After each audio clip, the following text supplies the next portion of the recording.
In our final stretch here, we have Kevin Stokes from KPMG and Brian Moran from Brian Moran Labs. And they're up next to talk about Microsoft's user access logs, UAL. You saw a reference to this actually with one of the autopsy module submissions from this morning. So this talk is going to be about what's in the UALs and a parser that Brian wrote that was then used by Mark in the module he submitted. So welcome, Kevin and Brian. And as a reminder, use their Discord channel to put any questions into. So take it over, Kevin and Brian. I'm Fantastic. not sure of this title slide. What concern? Yep. Thank you so much, Brian.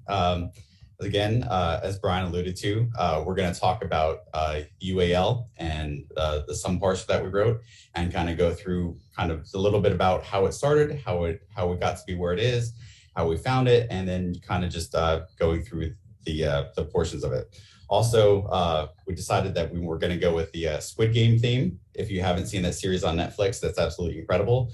And full disclosure, the whole reason I am actually currently in the game, as you can tell, because I'm wearing the outfit and in the background and everything, is because I found out that I needed to use Splunk for about 15 minutes. So I have to play some kind of video game or some kind of game to the death, unfortunately, to try to afford my 15 minutes of Splunk that I need.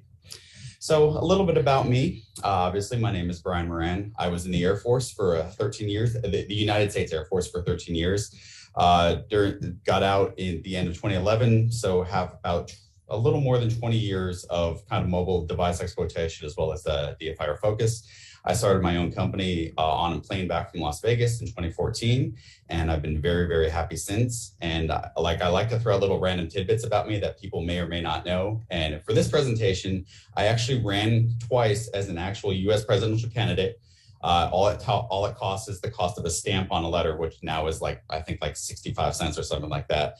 But I ran both times under the Jedi Party, and I was actually on one of the random top 10 lists. I was the number 7 candidate of people you've never heard of before. Hi, I'm Kevin Stokes. I've been working in digital forensics for over 8 years now. I started working with KPMG in the cyber response group a couple of years ago. Also, something random about me, I remember playing on my Sega Master System console as a kid, and it was good times. So what we're going to talk about for the next 28 minutes or so is talk about Windows user access logging. We're going to give a demonstration of KStrike actually in action, how it works, and just go over very basically how we got started on this, what the tool does, what it relies on, how to use it, what the output looks like, licensing, and then at the end, if we have time, we'll go through some questions. So user access logging, also referred to as the other UAL logs. The original purpose of these logs was to allow administrators additional visibility into usage of server resources, at least in part for licensing management. These exist by default on Windows servers going back to 2012 and are still around in Server 2022. Moving on, so why do we care about these logs? These logs can be pretty useful in certain situations, allowing an additional resource if you need to go further back in times during your investigation. These may be a great resource also if your event logs have rolled over, since you can potentially get 2 to 3 years worth of additional access data. By default, user access logging maintains 2 years worth of archives plus data for the current year.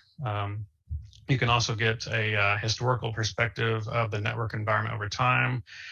For example, allowing you to potentially get the IP address of a system from over a year ago. Moving on. So about the files themselves, as we mentioned, these are only available on Windows Server 2012 and up. These logs can be found in the Windows System 32 log files SUM folder. Here you'll find several files, including the current database, the system identity database, and other files with a GUID in the name. For clarity, when we discuss the GUID archive databases, we're discussing the third file in the image here, which is simply just another UAL database with a GUID string as a file name. Despite the file name extension, these are not Microsoft Access database files. They are indeed extensible storage engine databases. You'll find other ESE files in this folder as well. These are related to the functionality of the ESE database system, which we will discuss more about. The current and the GUID MDB files are actually the same files, and they maintain the same type of data. The main difference is the GUID files are backups of the current database. The current database, along with 2 years of these GUID backups, can provide upwards of 3 years worth of data. If by chance the server had volume shadows enabled and they still exist, that may be an additional option for more information. Let's see. As for other files in the SUM folder, the system identity database has a few functions, including to maintain a list of the GUID archives the system is tracking, as well as a list of roles being tracked from the server. The system identity table keeps track of system information over time. Several other files here, such as the ESE transaction logs, temp files, and checkpoint files, are utilized by the ESE database engine.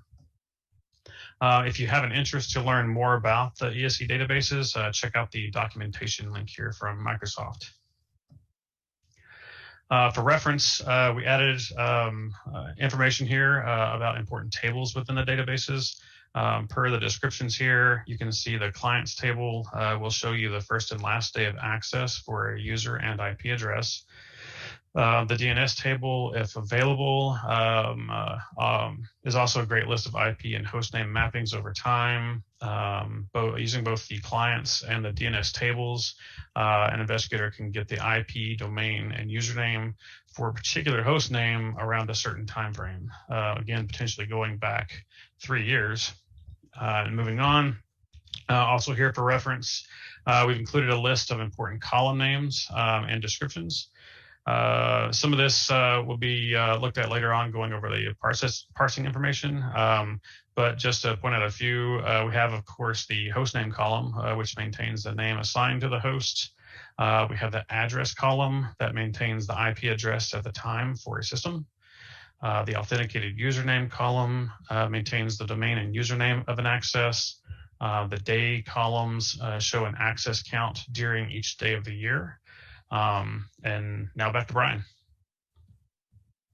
So as we worked, as we found this information, we came across it originally by doing keyword searches, which, I mean, if anybody does any kind of investigation or even like learning about digital forensics in school, like keyword searching is one of the main ways that you find things of, that you're looking for that are potentially of interest to you.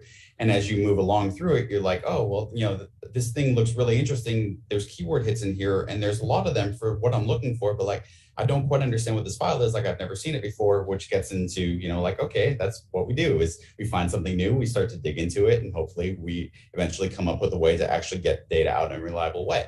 So we figured out really early on that these were actually ESE databases, despite the file extension. So of course, one of the go-to tools with that is the Nersoft ESE database view. We opened it up, loaded it, and like it presented some of the data like okay, but it wasn't right. And one of the dead giveaways that it wasn't right was because the timestamps were not correct at all. This is an example of it. Like, again, like, some of the stuff in here looks like it's all right. Like total accesses, like, yeah, the numbers are really high. That's stuff that we'd expect to see. But like, obviously 1899 is not at all, not even close to being the correct timestamp for the stuff that we're going through. So as we're looking through it, like, all right, now, we have to take the time to actually like try to figure out like what data is in these tables, how the data is being stored, and how to get it out of these tables in a reliable way. So, again, like, we knew that data is in there. We know that there's something of importance. We just don't know exactly what it is at this point. So it was like, okay, like we're going to have to come up with a good way to put something together and hopefully come up with a way to actually parse the data out and present it in a good, readable, usable fashion that is both reliable and repeatable. So over the course of about 2 weeks, we really dove into the ESE tables hard. And fortunately, we were working a very large case. So we had a huge variety of data from servers to go through and actually, try to like piece together, this is doing this is doing this, and kind of work through everything. One of the things that was incredibly helpful to us, which at the time we didn't necessarily realize just how useful it was, is even though Microsoft doesn't necessarily give us all the answers with forensics, and again, Shellbags is like the perfect example for this. like everybody knows about shell bags now, but 10 years ago, shell bags was like something that was brand new. It's like, oh my gosh, this shell bags thing's incredible. Like, what are we going to do with this? It was in the Microsoft documentation. So it was just a matter of taking the documentation, working through it step by step, and then actually getting it out so that obviously Microsoft was storing the data one way. That's not necessarily the way that we want to get the data out and actually present it. We want it in a nice, readable, easy to use fashion. And, again, like it's not really, bias or anything like that, but like, yeah, probably dump it into Excel so we can go through it a little bit easier. So over the course of the 2 weeks and through iterations of everything, we decided to create a tool which we called KStrike. The logo itself is actually based off of the Microsoft logo, like the colors of the individual letters are based off the Microsoft colors. We started working on this at the beginning of this year. We added updates as we came across them, like we added host name correlation if it was available with the DNS table, so that way we could then historically go back and correlate potentially 3 years ago what system had what IP address, work through that. We also implemented some kind of best guess logic, because even though it's technically supposed to roll over or start at the beginning of January 1st every year, it doesn't always do that. Sometimes there's actually entries from like a few milliseconds from the previous year in like let's say like a few milliseconds from 2019 in the 2020 database. Also, there's entries, and we don't quite know why this is. There's like random entries sometimes that it starts in like July of 2019, even though, again, the database is supposed to be 2020. So we try to build in logic for that. It's really easy to build in logic for that if there's only 2 entries, which is a first scene and a last scene. And once there's more than 3 at that point, like we can definitely correlate like the first scene and the last scene, but we have no idea what the other date potentially is. We also started to work on GUID correlation. We'll talk about this a little bit more, but one of the reasons that we actually do the native GUID correlation rather than relying on the tables themselves is server roles can and do change, especially in an active environment. So you might have a server that is set up that is at one point like is set up, and that is going to be your mail server. But then that system ends up getting repurposed and becomes a file server. And if that is the case, those GUIDs aren't going to actually be, those GUIDs are going to completely switch. And at that point, like you're going to have GUIDs that don't actually map to roles. So which is why we keep all of the GUIDs internal into the program itself. And we also, during the summer, we actually added Python 3 support. So it will automatically work with both Python 2 and Python 3. And the SIFT workstation, which is available from SANS, it's a free download to use. And that actually has all of the dependencies and everything already built into it. So literally you just boot that up, you run the program, you have your databases pointed at it, and you get the information back, and it works out pretty well. So if you actually did run the program, this is what it looks like. We had a little bit of ASCII art in there, and just a little bit about how we actually store how it works, how we store the data, and a quick example of usage. I do want to point out that it does write all the information itself to standard out, and it does provide information so that way you know that it works, because some of them can have a lot of entries. I think the most that I've seen is like 21,000 entries or so, and that can take a while for it to parse. So obviously you wanted to put something up on the screen so it doesn't just look like it's doing nothing. It's actually working and just providing you updates as it works through it. The output itself is also UTF-8 encoded, which makes it obviously super easy for Excel import. And also all of the fields are double pipe delimited. Double pipes is kind of my preference for dealing with data. Like obviously could use CSV Writer or any one of the various libraries and modules in there, but I prefer it to actually like force myself to delimit itself. And also like double pipe is a very, very, very, very uncommon thing to see in plain text. So if you have double pipe data, more than likely it's going to be able to be imported pretty easily and work fairly well. So this is just an example. We're going to walk through importing the data into Excel. If you're on a Windows system, again, pretty straightforward. You just choose to open, choose to open the file. Make sure you select all files, because it's going to CSV by or the text files by itself aren't necessarily always going to be populated with Excel. So choose all files. You choose your the text wizard import. You're presented with the first step. Make sure to always choose delimited. And then always, and you know, again, you can choose it based off of your file and language encoding. I always prefer myself to use UTF-8 as my character encoding, just to make sure that if I'm dealing with like Cyrillic characters or Arabic characters or anything like that, like it's actually going to get translated properly.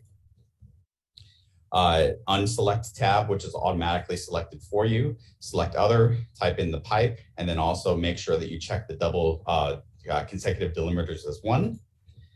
At that point, highlight all of the columns and treat them all as text. So that way there is no weird, like automatic, like trying to figure out dates or anything like that. So that way you don't end up with like numeric values for money in one of the fields or something like that. Like just treat it straight text. So that way Excel works the way that Excel's supposed to. And then you're pretty much done. Now, if you have a Mac, it's similar, but it's a little bit different because, of course, it's a Mac. So, like, it's going to be, it's just the way that it is. Like, that's unfortunately just the world that we live in. Like, if you have a Mac, it's, again, very similar, but it is different. So we're going to choose open again. We're going to choose the specific file that we're looking for. Once we do that, again, we're going to choose the limited, and this time we're going to choose the file origin as Unicode UTF-8. We're going to, again, unselect tab, select other with the pipe.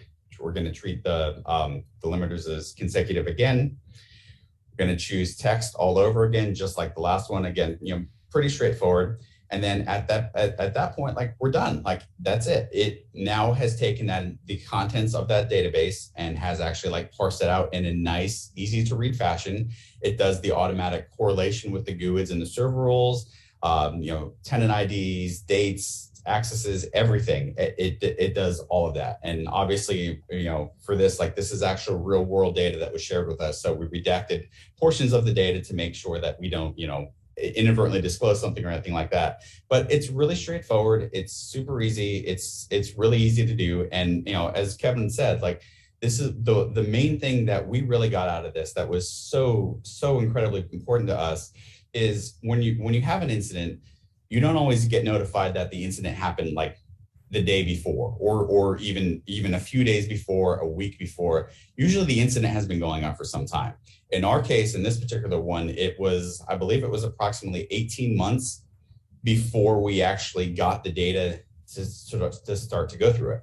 And at that point, you're like, oh, well, there's probably going to be not that much here until we find an artifact like this that is sort of kind of like, you know, the ultimate thing that we've always wanted. It's always like, boy, I really wish I had a DVR so I could just go back in time and like find out what things were happening on the system at certain points in time, you know, many weeks, months, even potentially years ago. And because of this artifact, like, now we can actually do that. And it is so helpful and so amazing. And it's been sitting there for literally almost a decade and didn't really come across it and didn't really have much research on it until this previous year. So I told Heather, this is from a Celebrate tweet from, I believe, 2016, 2017. And she did the double thumbs up, and I told her I was going to use that GIF in every single one of my presentations that I ever do in the future. So I just have to keep that thing going for as long as I can. So there are a couple other current UAL parsing options out there. Eric Zimmerman wrote the SUM ECMD. One of the things with that, the caveats with that is it requires the databases to always be in a clean state. And you may not be able to actually get your database in a clean state depending on the system itself, depending on the data you collect or anything like that. So you may have to clean it. If you have the ability to clean it, that's great. If you don't have the ability to clean the database, Eric's tool, unfortunately, will not work. And Mark McKinnon, as you all know, who just sits around and writes autopsy plugins all day long, apparently, because that's all he decides to do with his life, which is amazing. I mean, you know, up in Michigan, there isn't really much else to do between the months of like I don't know, August and July. Like, they have like a 6-week window of summer. So he writes lots of autopsy plugins, and he actually wrote a UAL parser autopsy plugin, which was one of the submissions for this year. And this is just an example of running Eric's tool with it. Again, you know, pretty straightforward. Some things pop up on the screen, you know, with regards to the information it's processing, what it's finding, and everything related to that. This is just an example, again, like as it, you know, it processed the databases, it pulled out the client information, DNS information, role information, and just kind of put everything, again, in a relatively easy, straightforward process for you to understand and, you know, complete the input fairly quickly. So as Brian mentioned, it's possible these databases can be in a dirty shutdown state. When this occurs, there is a Windows command line tool called ecentutil that can be used to fix this.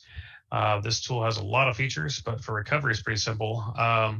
Of course, you'd want to export out all the files from the SUM folder.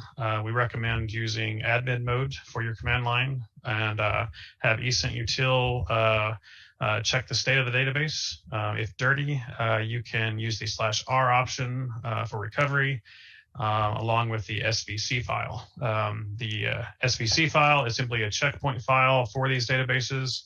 And finally, run ecentutil with the /p option to repair each database that you have.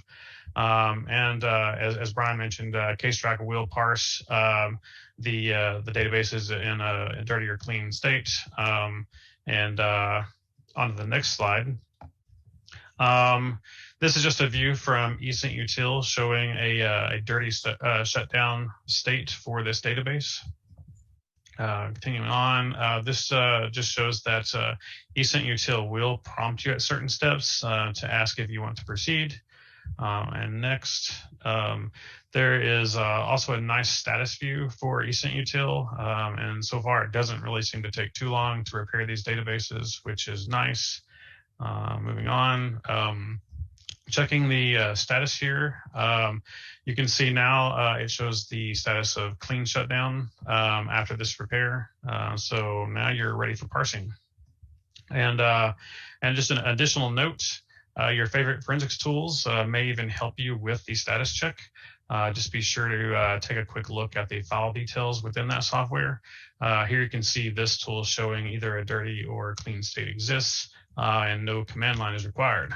And now back to Brian.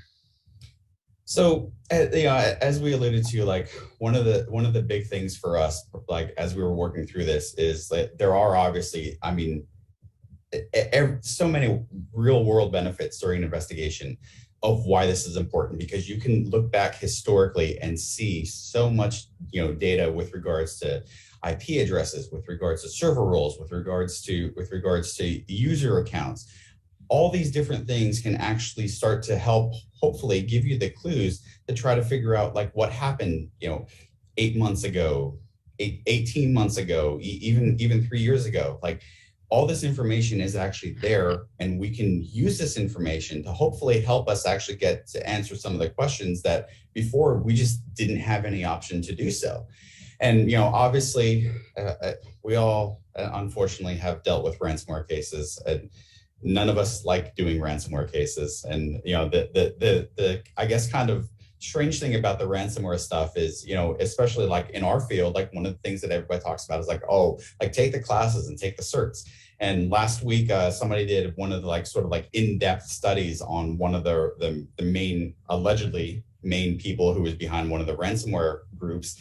And like, it's just like a dude who went to college for a little while and like was apparently horrible in college and decided he wasn't going to do it anymore. And now, again, allegedly, he runs like all of the ransomware for one of the groups. Like, so like, cool, all of your certs and everything, like they're fantastic, but like you don't necessarily need them. Like you just need like curiosity. And that's one of the things that we try, that we all talk about, especially at a conference like this with the open source conference, is like if you see something that is new or something you don't quite understand and there is not currently a way to parse it or digest it or anything like that, like just sit down and try to figure it out and release a tool on it, or release a blog post or submit to a conference on it and talk about it. Like it's amazing the stuff that we can find, and again, like it's just sitting there in front of us just waiting for somebody to actually go through it. So again, sorry I deviated a little bit there, but so the ransomware obviously is one of the things that they can be used for, especially also like any kind of incident response. If you have to answer questions like, well, what happened 2 years ago when we think the actors were originally in here? Like now we have the ability to actually do some of that and answer some of the questions. And because of that, then you can hopefully follow some of the timeline access patterns and, figure out pieces of it.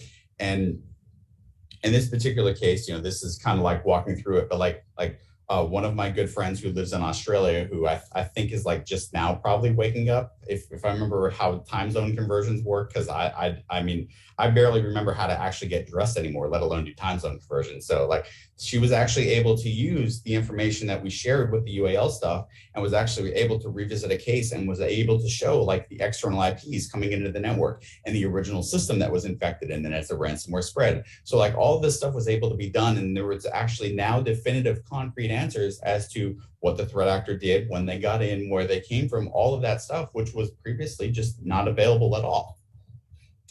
So kind of our goals with this, and obviously, you know, this is in the grand scheme of things, like obviously, you know, it's been a little more than well, I guess almost a year now since this has kind of been made public.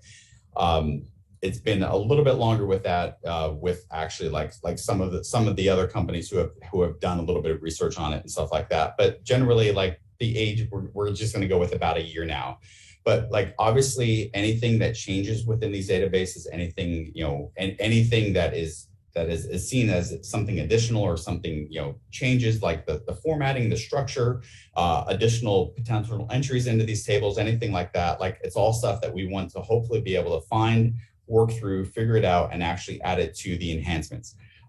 We also like, obviously Windows gets updates a lot. So like if there's new GUI correlations or anything like that, like those are things that we want to add in as well, because we want to make sure that the data that is being output is as reliable as possible. So again, you know, because we rely on the internal GUI, it's like if there's some GUI that we don't have, like please share that if you have the ability to share it, because we will definitely add that to the tool to make sure that it works.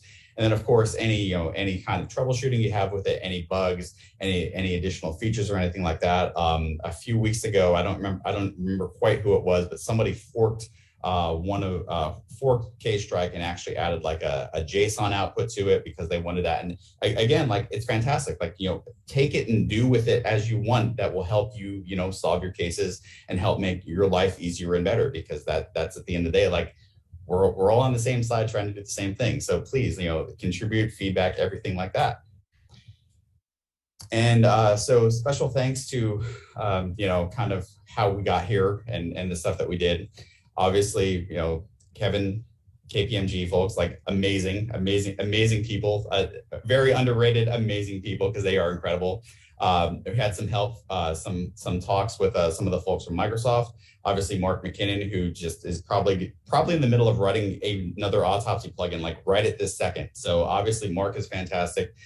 And as well as Mark Baggett, because we actually took a lot of his code that he wrote to parse, I don't remember the one off the top of my head, but we actually took a lot of his code to parse some of the ESC databases and reuse that in the KStrike parser.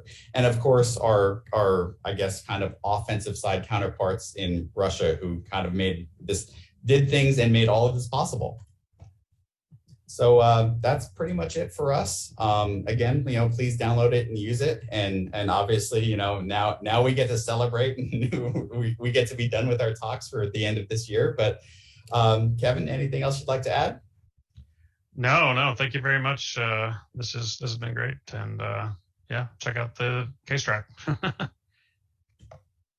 All right, thank you both.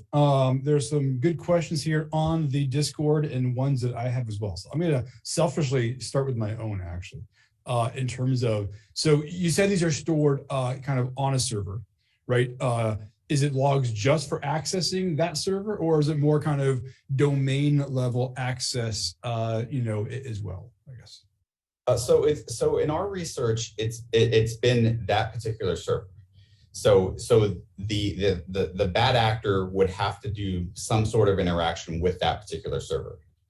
So, you know, that's not to be said. And again, like this goes back to the kind of overall attacker mentality is typically they're not coming in and just hitting one particular server and doing one thing. Like typically they're spreading out. So again, you know, obviously you have to get kind of lucky with what it is they're actually hitting. But you can see the lateral movement. Like if you collect the data from the servers, like you can see, okay, they hit this file server first, then they hit the exchange server, then they moved on to like a domain controller or something like that. Like you can see that progression as they work through it.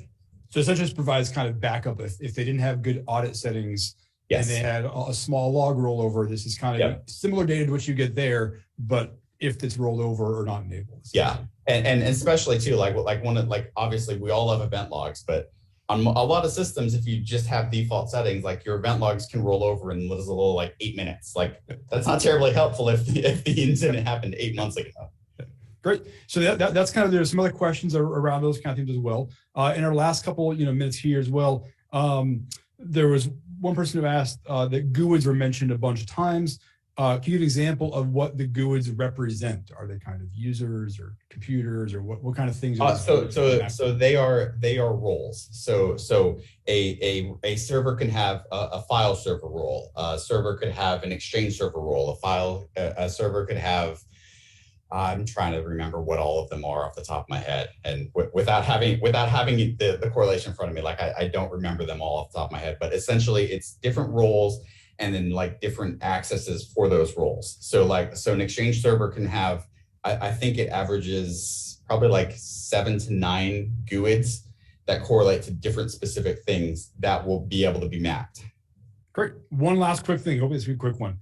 Do you know of ways at this point for attackers to wipe this and clear this now that this is kind of known? So there are ways. If you Google, like everything else that we do, if you Google it, like you can find ways to clear it. But hopefully people don't do that too much. We have our little secret things that we like to do, like the RDP bitmap cache. Like we get information out of that sometimes. Like if that's not available, like hopefully this is still there. So yeah, I don't want to like give it all of the answers away to everybody, but yeah, obviously you can Google it and find stuff. All right, excellent. There's some other questions in the Discord channel, so you guys can pop in there and answer them. But thanks to both of you for presenting today, and hopefully we'll see you again in person one of these days. Yes, indeed. Thank you. Thanks much.